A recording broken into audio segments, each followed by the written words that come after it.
Hello friends, வணக்கம்.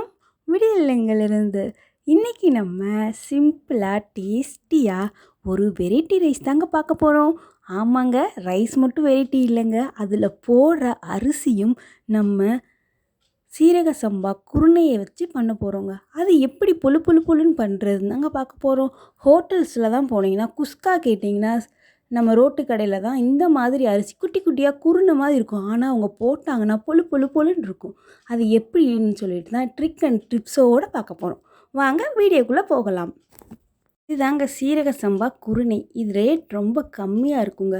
எல்லாருனாலையும் முழு அரிசி வாங்க முடியாதுங்க. ஒரு கிலோ 100 ரூபா 110 ரூபான்னு சொல்லுவாங்க. இந்த குருணை ஒரு சைடும் ஒரு ரேட்டு வெறும் 30 ரூபால இருந்தாங்க ஸ்டார்டிங் ஆகுது. இதை நல்லா 2 தடவை கழுவிட்டு நல்லா அரிச்சு எடுத்துக்கோங்க. சம்டைம்ஸ் கல் மண்ணெல்லாம் இருக்கும். இது மாதிரி கழுவி குருணைக்கு மட்டும் ஒரு 7 to 10 மினிட்ஸ் மட்டும்தாங்க ஊற வைக்கணும். இது சூப்பராக இருக்கும். சீரக சம்பா இதில் தான் குருணை எடுக்கிறாங்க. அவ்வளோ டேஸ்டியாக இருக்குங்க. இதில் குஸ்கா வரப்போகிற ரெசிபீஸ் நிறையா போட போகிறோங்க. இதே மாதிரி மெத்தடில் ஃபாலோ பண்ணி நான் சொல்கிற அளவு தண்ணி ஊற்றிங்கன்னா கரெக்டாக இருக்கும்.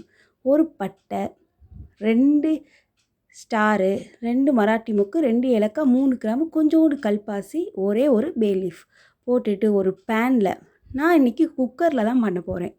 குக்கரில் நல்லா இந்த இதை போட்டு கரம் மசாலா எல்லாத்தையுமே போட்டு நல்லெண்ணெய் ஒரு 7லேருந்து 8 டேபிள் ஸ்பூன் எடுத்துக்கிறேன். நான் மெஷர்மெண்ட்டில் சொல்லணும்னா ஒரு 350 கிராம்ஸ் அரிசி எடுத்திருக்கீங்க. இந்த எண்ணெயில் நல்லா பொரிஞ்சு வந்தோடனே ஒரு 2 மீடியம் சைஸ் வெங்காயம், ஒரு கைப்பிடி அளவு கொத்தமல்லி, 3 பச்சை மிளகாய், ஒரு கைப்பிடி அளவு புதினா, ஒரு மீடியம் சைஸ் தக்காளி அதை எடுத்து எடுத்த உடனே இந்த பொரிஞ்சு வந்த கரம் மசாலாவில் வெங்காயத்தை போட்டு நல்லா வதக்கிக்கோங்க. இதுக்கு பிரியாணி மாதிரி நிறையா வதங்கணும்னு தான் அவசியம் இல்லை. லைட்டாக கலர் சேஞ்ச் ஆனால் போதும். அதுக்கு தேவையான அளவு 1 டேபிள் ஸ்பூன் கிட்ட நான் கல் உப்பு சேர்த்துக்கிறேன். இது மாதிரி பிங்க் கலரில் நல்லா வதங்கி வந்த உடனே ஒரே ஒரு கைப்பிடி அளவு கொத்தமல்லி, புதினா நம்ம நறுக்கி வச்சுருக்கோம் இல்லையா, அதையும் போட்டு 3 பச்சை மிளகாவை போட்டு நல்லா வதக்கிக்கோங்க. வெங்காயத்தை மட்டும் ஹை ஃப்ளேமில் வச்சு வதக்குங்க. மற்ற புதினா கொத்தமல்லியெல்லாம் லோ ஃப்ளேமில் வச்சுக்கோங்க. அடுத்து ஒரு டேபிள் ஸ்பூன் அளவு, பெரிய டேபிள் ஸ்பூன் இருக்கும்ல, அந்த டேபிள் ஸ்பூன் அளவு இஞ்சி பூண்டு சேர்த்துக்கோங்க. எப்பயுமே சீரக சம்பா அரிசிக்கு ரொம்ப இஞ்சி பூண்டு சேர்க்கணும்னு அவசியம் இல்லை. அது நல்லா லைட்டாக வதங்கின உடனே ஒரே ஒரு மீடியம் சைஸ் தக்காளி வச்சுருக்கோம் இல்லையா, அதையும் போட்டு நல்லா வதக்கிக்கோங்க. இது எல்லாம் லைட்டாக வதங்கி வந்துடணும். அடுத்து பட்டர் பயிர் இருக்குது பார்த்தீங்களா, அதை நான் ஒரு வேக்காடு போட்டு வேக வச்சு தண்ணியை தனியாக வடிகட்டி வச்சுருக்கேன். அந்த தண்ணியை பிரியாணிக்கு சேர்க்கக்கூடாது. அதை நீங்கள் குழம்பு வேறு எதுக்காக சேர்த்துக்கோங்க. இதை அப்படியே வடித்து வச்சுருக்கேன். இது நான் ஒரு 150லேருந்து 200 கிராம்ஸ் வெறும் பயிர் வாங்கி வச்சுருக்கேன். இதை போட்டு ஒரு 2 வதக்கிட்டு வீட்டில் இருக்கிற தனி மிளகாய்த்தூள், கொஞ்சோண்டு வீட்டில் தனியாக கொத்தமல்லி விதை அரைச்சி வச்சுருப்போம்ல, அதையும் போட்டு நல்லா வதக்கிக்கோங்க. இதுக்கு கரம் மசாலா, பிரியாணி மசாலா எதுவுமே தேவையில்லைங்க. அடுத்து அது லைட்டாக வதங்கி வந்த உடனே கொஞ்சோண்டு 1/2 கப் தயிர் ஊற்றி நல்லா வதக்கிக்கோங்க. கொஞ்சம் புளிப்புக்காண்டி தாங்க சேர்க்குறேன். நீங்கள் எலுமிச்சம்பழம் லாஸ்ட்டு சேர்க்கணும்னு நினச்சிங்கன்னா தயிரை ஸ்கிப் பண்ணிடுங்க. நல்லா எண்ணெய் பிரிஞ்சு வந்த உடனே நான் இந்த உலக்கில் தான் எடுத்திருக்கேன். இந்த உலக்கில் 1/4 உலக்கு தண்ணி ஊற்றிக்கோங்க. இப்போ நல்லா கிளறி விடுங்க. ஏன்னா கல் உப்பு போட்டிருக்கனால அடியில் செட்டில் ஆகிருக்கும். அதனால் நல்லா கிளறி விட்டுட்டு உப்பு இருக்கான்னு கொஞ்சம் டேஸ்ட் பண்ணி பாருங்கள். எப்பயுமே பிரியாணியில் கொஞ்சம் லைட்டாக உப்பு கூட இருந்தால் தான் அந்த அரிசி போடும்போது கரெக்டாக இருக்கும். இந்த மாதிரி நல்லா கொதி வந்த உடனே நம்ம 10 நிமிஷம் ஊற வச்சு அதை வடித்து வச்சுருந்தோம் இல்லையா, அந்த சீரக சம்பாவை போட்டு நல்லா கிளறுங்க.